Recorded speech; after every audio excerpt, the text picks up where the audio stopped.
72 hours ago, we stopped being the observers. We became the observed. At 1437 UTC on January 31st, 2026, 3 independent radar installations detected the same impossible event. 3I Atlas, an object with an estimated mass of several million tons, executed a 38-degree rotational maneuver in less than 1 second. No thrust plume, no reaction mass, no heat signature, no debris. The object simply decided to point at Earth, and physics had no say in the matter. Assuming that the laws of motion are non-negotiable, Newton's laws aren't suggestions. They're constraints that everything in the universe must obey. Except, apparently, 3I Atlas. What I'm about to show you isn't just an anomaly, it's a demonstration, a message delivered through physics rather than words. And the message is terrifying. Before I explain why this rotation is physically impossible, before I show you the radar data that 3 governments are trying to suppress, before I reveal what the fractal signal embedded in the return echo contains, I need you to understand the stakes. We just watched an object violate conservation of momentum. That's not like breaking the speed limit. That's like watching gravity turn off. In the comments below, tell me this. If the fundamental laws of physics don't apply to 3I Atlas, what makes you think they'll apply to whatever it does next? Because an entity that can ignore Newton's laws can ignore anything. Think about that while I walk you through exactly what happened. Let me start with what should have happened versus what actually did. When you want to rotate a massive object in space, the physics is straightforward. You apply torque. Torque requires force applied at a distance from the center of mass. Force requires energy. Energy creates heat. The rotation happens gradually as angular momentum builds. Massive objects don't spin up instantaneously because inertia resists changes in rotational state. This is fundamental. A million-ton object rotating 38 degrees in 1 second requires enormous angular acceleration.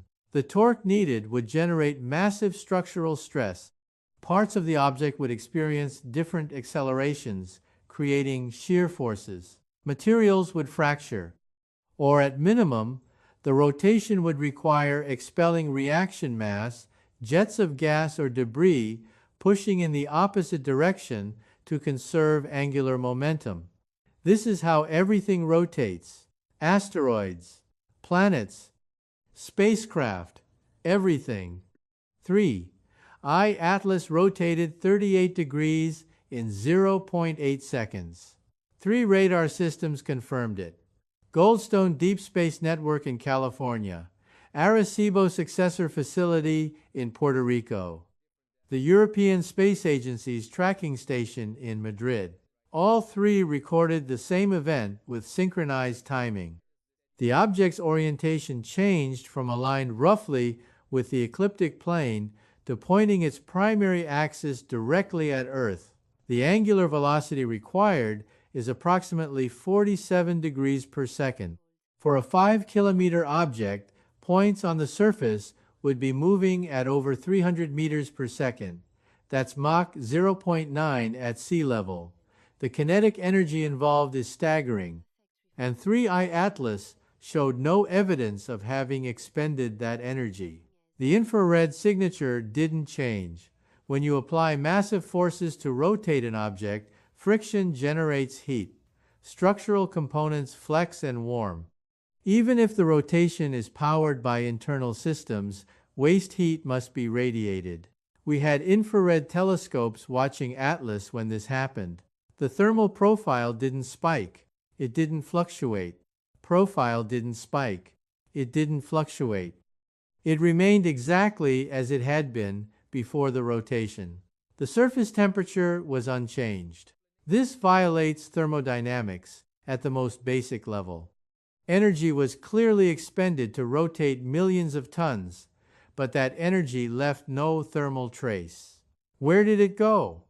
The lack of reaction mass is even more problematic. Every propulsion system humanity has ever built, and every natural rotational mechanism we've observed, requires expelling something. Chemical rockets burn fuel and eject exhaust. Ion drives accelerate charged particles.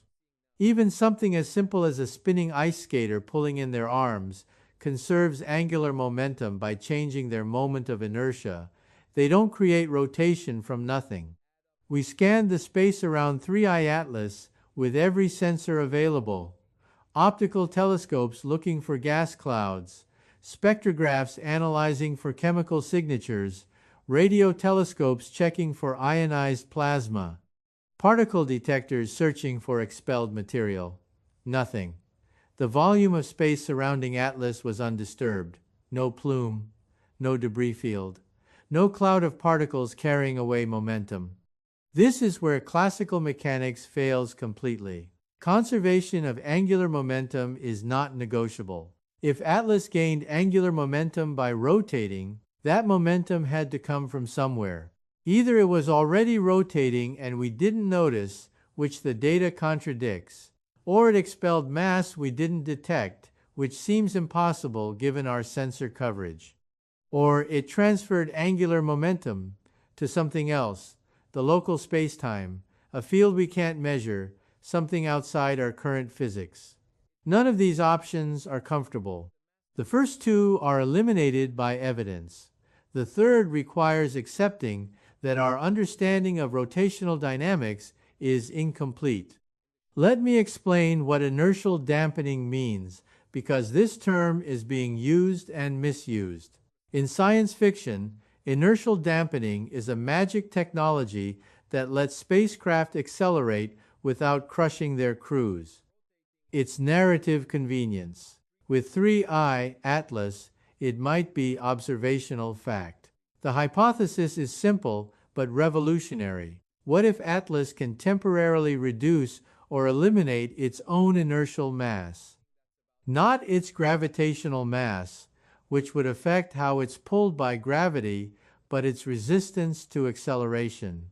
In physics, these are supposed to be the same thing, the equivalence principle. But what if they're not, under certain conditions created by sufficiently advanced technology? If Atlas can modulate the Higgs field, the quantum field that gives particles mass, it could reduce the coupling strength locally. Within that bubble, the object still exists, still has gravitational presence, but its resistance to acceleration drops. Millions of tons become functionally massless in terms of how much force is needed to move or rotate them. This is speculative, obviously. We have no evidence that Higgs field manipulation is possible, but we also have no other explanation for rotation without reaction mass. The alternative is even stranger. What if Atlas isn't rotating through space, but rotating space itself? General relativity tells us that mass and energy curve spacetime. What if Atlas can generate localized curvature, creating a bubble where the geometry of space is different? Within that bubble, rotating doesn't require overcoming inertia because the coordinate system itself is reconfigured. From outside, it looks like motion. From inside, it's just a change of state. The object doesn't push against anything. It simply occupies a new orientation because the space around it has been reshaped. This is frame dragging taken to an extreme we've never imagined. And if true, it means Atlas operates at a level of physics we can barely theorize about, let alone replicate. Either explanation, Higgs field manipulation or space-time engineering, represents technology so far beyond our current capabilities that the gap is almost incomprehensible. We're not talking about being decades behind. We're talking about fundamental physics we haven't discovered. This is the technological equivalent of showing fire to someone from the Stone Age and expecting them to build a nuclear reactor. The conceptual distance is that vast, and that's what makes the rotation so terrifying. It's not aggression, it's demonstration. Atlas is showing us that the rules we think govern reality are local, limited, incomplete. Now, let me address why this happened when it did. The rotation occurred less than 2 seconds after Goldstone transmitted a high-power radar pulse at 3I Atlas. We were trying to map its surface structure using radar imaging. Standard procedure for characterizing near-Earth objects. The pulse was 500 kilowatts, transmitted at X-band frequency. It traveled to Atlas, reflected off the surface, and returned to Earth. The round-trip light time was about 8 minutes, given Atlas's orbital position. We received the echo, and then, almost immediately by cosmic standards, Atlas responded. Not with a signal, with motion. The timing is too precise to be coincidence. We touched it with radar. It acknowledged the touch by rotating to face us directly. This is interactive behavior. This is stimulus and response. The implications are staggering. First, it means Atlas detected our radar pulse.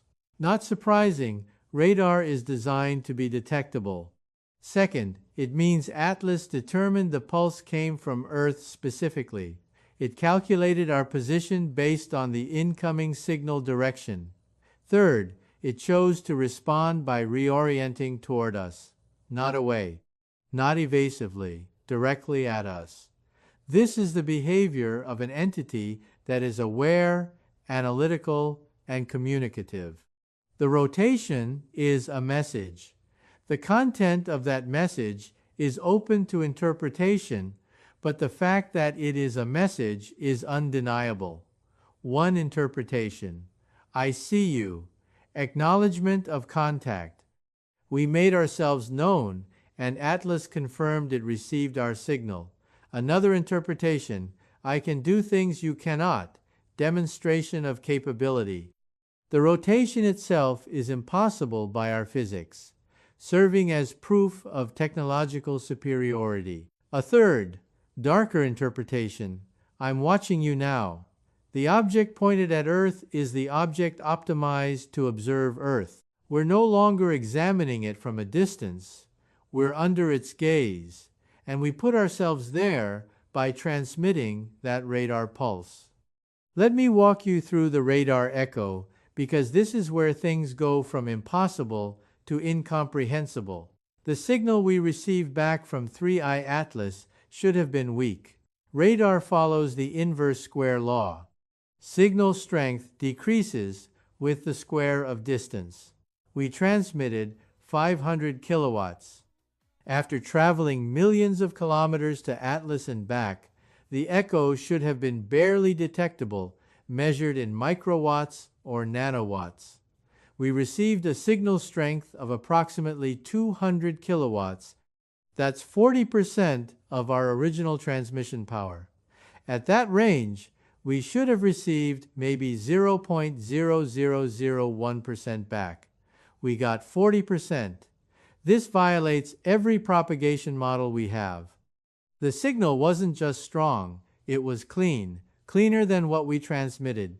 Every radar system has noise: thermal noise from the electronics, phase jitter from timing, imprecision, atmospheric interference on transmission and reception.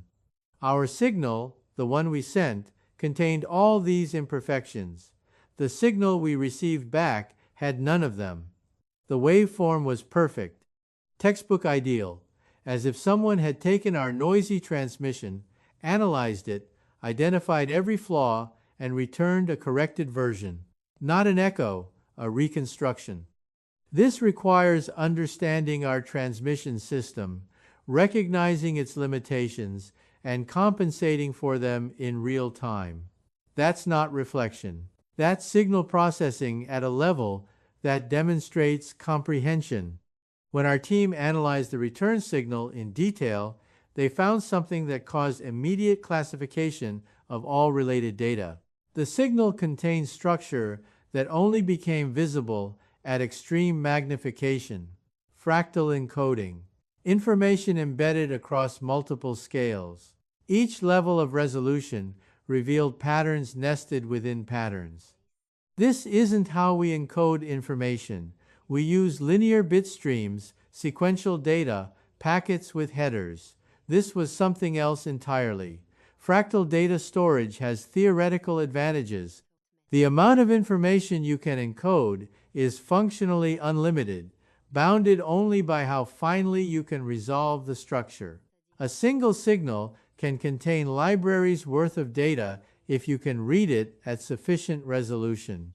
We can't read it. We can detect that it's there, that there's structure, that the structure is non-random and almost certainly intentional. But extracting the actual information would require understanding the encoding scheme, which we don't. It's like finding an ancient manuscript in a language you don't speak, using an alphabet you've never seen, organized according to grammatical rules you can't infer. You know it says something. You can't know what. The existence of fractal encoding in the return signal means 3I Atlas didn't just acknowledge our radar pulse. It responded with data, it sent us a message, and we're too primitive to read it. The data was classified within hours. Raw Goldstone telemetry was restricted to the highest security clearances. Civilian research teams were cut off from access. No papers were published. No conference presentations were made. This is unprecedented for astronomical data. Observations are typically public, shared openly, debated in journals and conferences. Not this time. The official explanation, when one was offered at all, was that the data required further validation before release. But internal communications, leaked to me by sources I'm protecting, tell a different story. The concern isn't data quality. The concern is content. What if the fractal library contains information humanity isn't ready for? New physics that would destabilize our understanding? Technologies we'd misuse? Instructions that would be dangerous if followed? The lockdown isn't about national security in the traditional sense. It's about epistemological security. Protecting humanity from knowledge we might not survive acquiring. I find this position patronizing and counterproductive. Humanity has survived every previous paradigm shift. Heliocentrism didn't destroy us. Evolution didn't destroy us. Quantum mechanics, relativity, nuclear physics all expanded our understanding without causing civilizational collapse. We're more resilient than the gatekeepers give us credit for. But more importantly, we deserve agency. If there's a message from a non-human intelligence, we have a right to attempt understanding it, even if that attempt fails. Even if success brings challenges, keeping it locked away serves bureaucratic comfort, not human advancement. While the fractal data was being suppressed, another observation stream was quietly undermining every remaining argument for natural origin. Doppler imaging. This technique uses the frequency shift of reflected radar to map surface features. It's been used extensively to study asteroids and is considered routine, non-controversial technology. Initial Doppler maps of 3I Atlas showed what you'd expect for an interstellar object. Irregular surface, dust coating, ice deposits, rough topography, nothing remarkable. But as data accumulated and resolution improved, a different picture emerged. The irregularities weren't random, they were symmetric. Beneath the dust layer were structures with geometric precision. Flat planes extending for hundreds of meters, linear edges meeting at exact angles, voids maintaining consistent shapes. This is architecture, not geology. What's disturbing isn't the presence of structure, it's how it was hidden. The surface dust isn't randomly distributed. It's arranged to obscure the underlying geometry from low-resolution observations. It's camouflage, effective camouflage that fooled initial surveys. Only when we achieved sufficient Doppler resolution did the disguise fail. And here's what's chilling. Atlas made no attempt to prevent us from achieving that resolution. No jamming, no interference, no evasive maneuvers. It allowed us to see through the disguise, as if the phase of pretending to be a natural object was complete, as if concealment was no longer necessary or desired. The transition from possibly natural to definitely artificial happened not because we got smarter, but because Atlas permitted it. Since the rotation event and the radar interaction, we've observed secondary effects that suggest 3I Atlas is affecting its environment in ways we're only beginning to detect. Atomic clocks at precision timing facilities have experienced transient synchronization errors. These are clocks accurate to billionths of a second, used for GPS and fundamental physics research. They're reporting phase shifts, brief deviations from expected timing, followed by self-correction. No solar activity correlates with these events. No terrestrial electromagnetic disturbances. The only variable is the presence of an active atlas. The timing errors suggest that local spacetime near Atlas is fluctuating. If Atlas manipulates spacetime for propulsion or rotation, residual effects might propagate outward, creating ripples that affect time itself at measurable scales. There are biological reports as well, anecdotal, difficult to verify, but consistent across multiple populations. Increased reports of sleep disturbances, vivid dreams, mild disorientation, heightened anxiety without clear cause. The human brain is an electrochemical system. It operates through neural oscillations, rhythmic electrical patterns in the brain. If Atlas is generating electromagnetic fields or space-time distortions, these could interfere with neural activity. Not enough to cause damage, but enough to be noticed subjectively. We're embedded in the electromagnetic fabric of space. We're not isolated from it. And if something is manipulating that fabric, we'll feel it. This is not biological attack.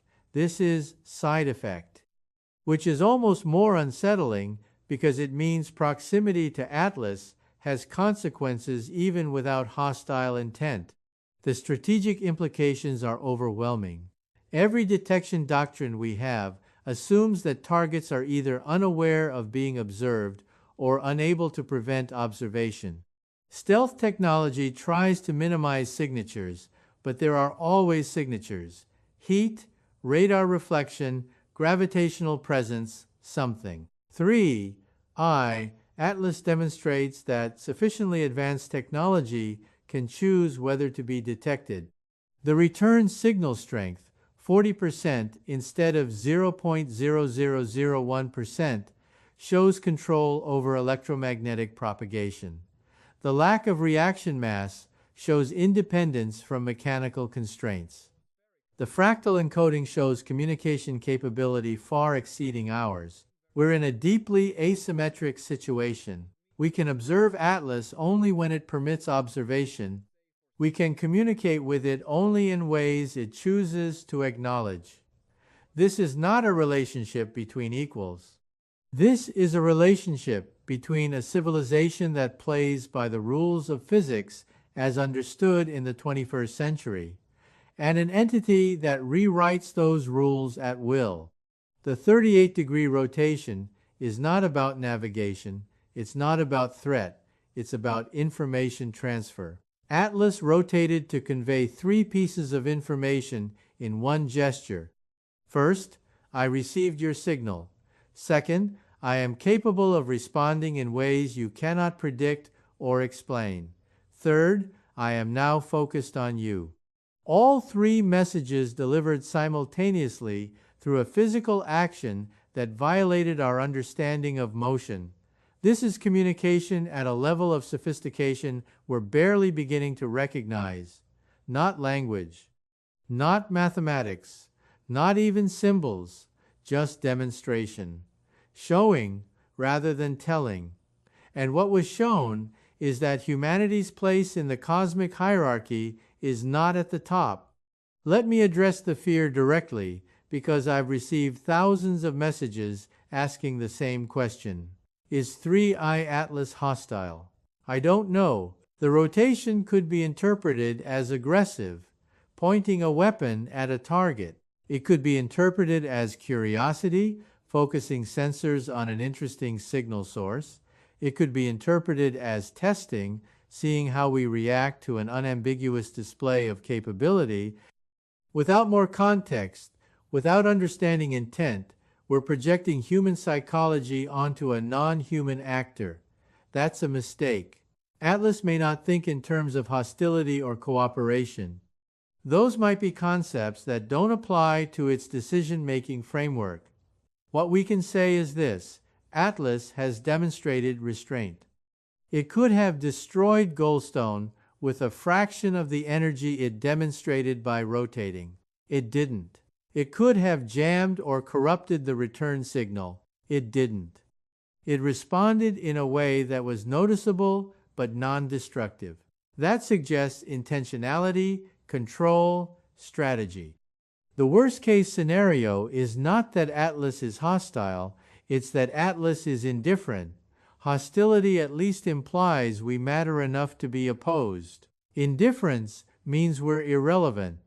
The rotation and the signal might be automated responses, programmed millions of years ago, executed without conscious thought. Like how your phone auto-responds to network pings without you being aware. If Atlas is an automated system following protocols, then our fear, our curiosity, our attempts at communication are all meaningless. We're insects on a table, and the magnifying glass isn't being wielded by anyone. It's just part of the apparatus. That's more existentially disturbing than intentional threat. Because you can negotiate with an adversary, you can't negotiate with a process. But I don't think that's what's happening. The precision of the rotation timing, the sophistication of the fractal encoding, the apparent allowance for us to penetrate the surface disguise, these suggest decision-making, not automation. Something is choosing how to interact with us. Something is calibrating its responses. Something is revealing itself gradually rather than all at once. This could be protocol for first contact. Escalate slowly. Demonstrate capabilities incrementally. Observe reactions. Adjust accordingly. If so, we're in the early stages of a process designed by an intelligence that has done this before, with other species. Other civilizations. We're not the first, we're just the next. The fractal library embedded in the return signal might contain instructions. Not for building weapons or faster-than-light drives, though it might contain those too. Instructions for how to proceed. How to demonstrate that we're ready for the next stage, what tests we need to pass, what thresholds we need to cross. The library is there, we detected it, we can't read it yet.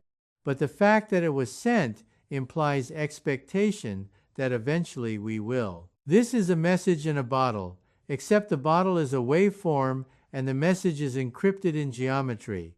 And we're the civilization that found the bottle and is now trying to figure out if we're smart enough to open it.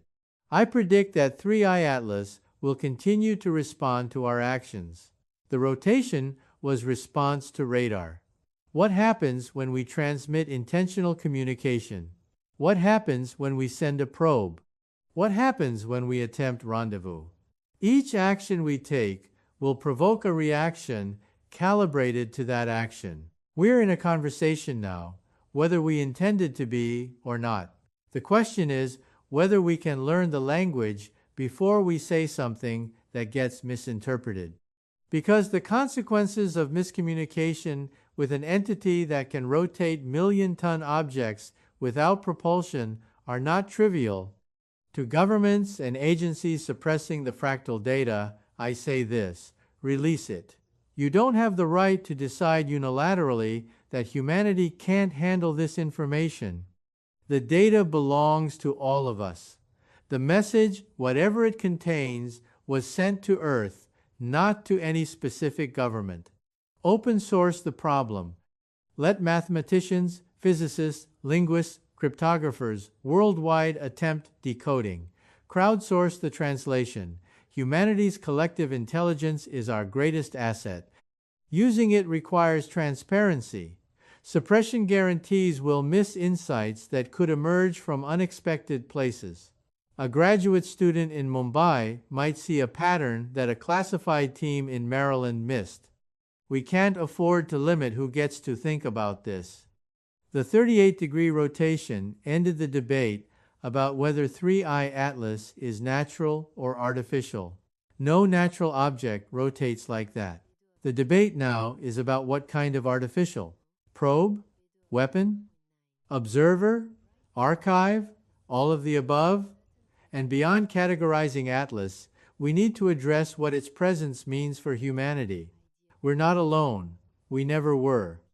The silence we interpreted as cosmic loneliness was actually cosmic patience. Someone has been out there, watching, waiting, and now they've chosen to acknowledge us, not with words, with physics. The universal language. We spent centuries wondering if we'd ever detect extraterrestrial intelligence. We built radio telescopes, we sent messages into space, we searched for technosignatures, and then intelligence found us. It arrived on our doorstep, executed an impossible maneuver, and sent us a message we can't yet read. This is first contact, not the way we imagined it, not the way we prepared for, but undeniably real. The rotation was the handshake, the fractal signal was the introduction. What comes next depends on how we respond, and we need to respond wisely, because we're not talking to peers. We're talking to something that treats the laws of physics as optional, something patient enough to wait millions of years, something that knows we're watching and has chosen to watch back. This is Avi Loeb. The rotation was real. The message was sent. The implications are staggering. Demand transparency. Demand the data. Demand answers. We're no longer alone in the universe. And pretending otherwise won't protect us. It will only ensure we're unprepared for whatever 3I Atlas does next. Stay vigilant. The conversation has begun.